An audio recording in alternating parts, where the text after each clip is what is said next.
Hello, my name is Candy Jackson of Candyology Coaching Services.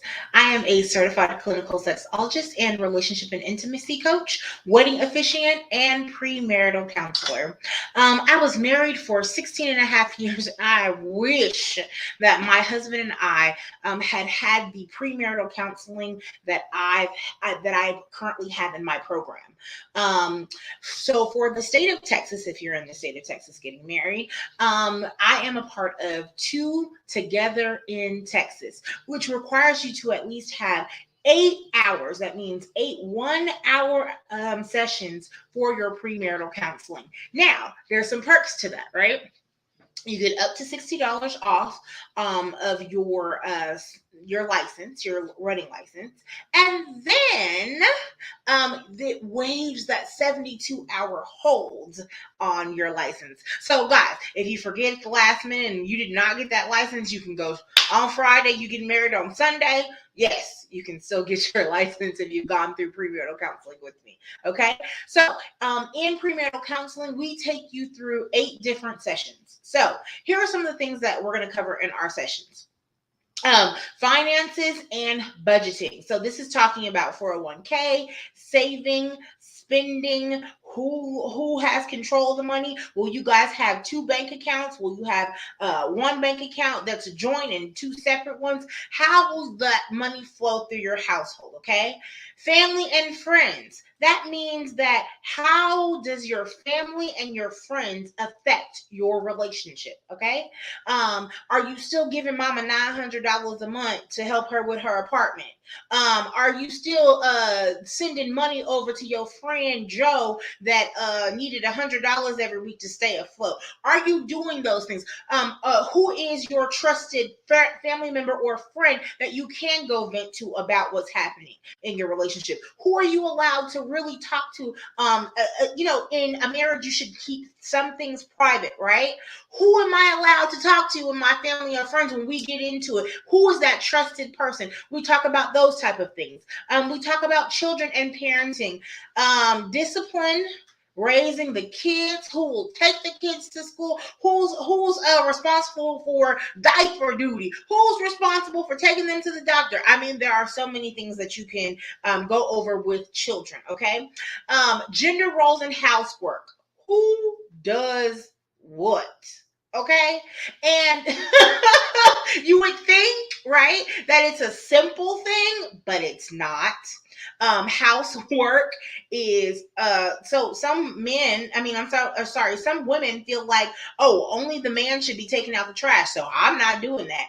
I should be the one that washes the dishes. All of those different gender roles that come up, we talk about that, and we talk about those expectations.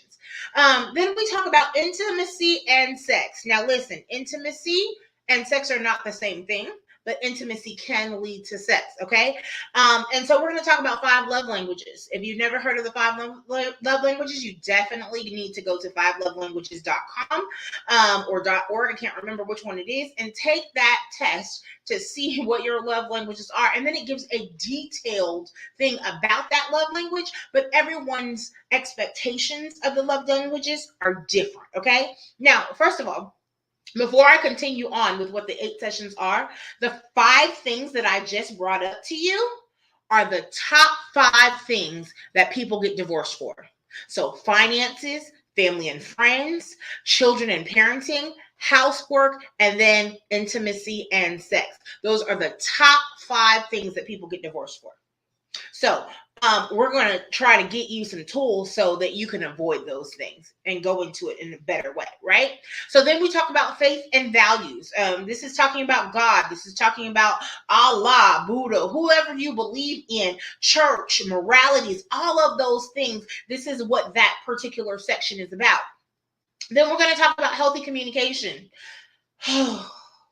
That's a whole tool in itself. Sometimes that can be an extra section because then we find out and discover some other things that we need to talk about with giving you the tools in order for you not to hit below the belt, how your actions and your beliefs and lead to a consequence, which that has to do with what action was taken, what you thought was the reason why behind it, and then what was the consequence, what was your reaction and outcome to what that person said or did to you. Okay. And then we're going to talk about conflict resolution. That's all intertwined with that communication and those ABCs. And then, guys, this should not be WWE. Okay. So we're going to teach you how not to be boxing each other. We're going to teach you not how to DT each other. But I'm making a physical for real reference, and I'm also making a mental, spiritual, emotional reference, because you can DT somebody with your mouth. You can DT somebody with spiritual damage. I won't get on that right now. Okay, so then we're going to talk about being a team. One band, one sound. Because what happens sometimes is we're trying to get to the same end goal, but we're just trying to go about it two different ways. And we need to remember that we're both on the same team. Okay. And that maybe my way of doing it is not the same way you want to do it. But if we can meet somewhere in the middle of that compromise, then we remember that we're on the same team. Okay.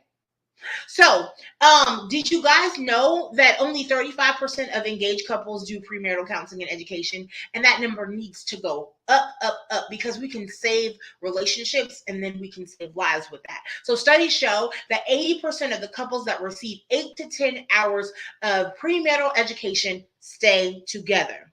I want you to be a part of that 80%. Okay. So, definitely, if you are looking for a wedding officiant, if you are looking for a premarital counselor, hello, hi, Candyology Coaching Services.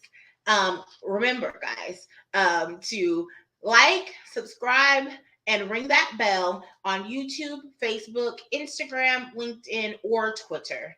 And if you're new here, follow me on all of those different pages. Have a wonderful and